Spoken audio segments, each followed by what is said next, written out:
Hey guys, today I want to talk a little bit about the pH strip that we used the other day to test our pregnant horse's milk.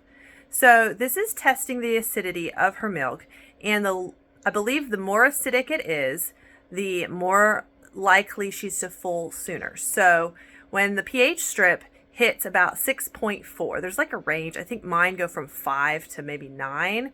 She's sitting at like a 7.5 right now, which is fairly normal. It means she's pretty stable and nothing really is going to happen in the next several days.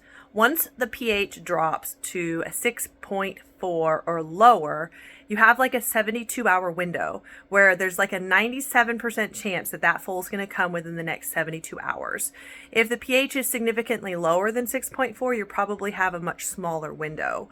If she's also dripping milk, you can know that you might even have like 12 hours. So it's used to predict when the horse is going to foal. It gives you a better idea of how close she is to foaling. So one of the reasons we want to do this is so that we are there for when she has that baby in case of a problem. Most of the time, horses foal out just fine, but if there is a problem, it's the kind of thing that happens really, really fast and can get really bad really quick. And so sometimes the legs aren't positioned right and you have to help get the legs in position so she can birth the foal. Sometimes they'll have what's called a red bag delivery, which means essentially a placental abruption.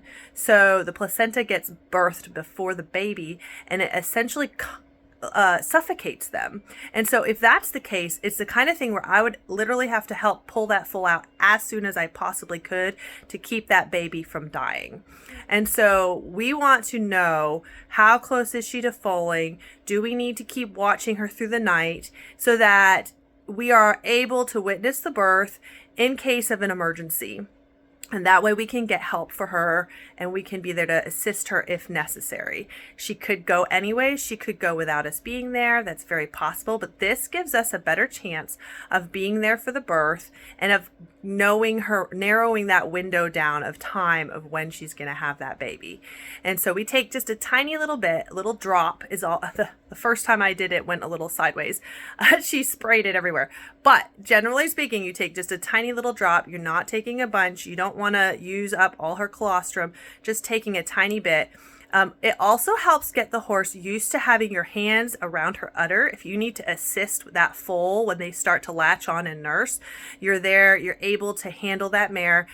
She's been so good. I don't think we'll have any trouble, but we've handled her daily. I've touched her daily. I've rubbed, my hands everywhere on her daily, brush her every day. And so she is very good about letting us do those kinds of things. And so you want to make sure your mare isn't going to kick you or other such things. And so that's why, one of the reasons why we handle her and check her milk and do these tests and allows us to have a much better idea of when she's going to have that baby.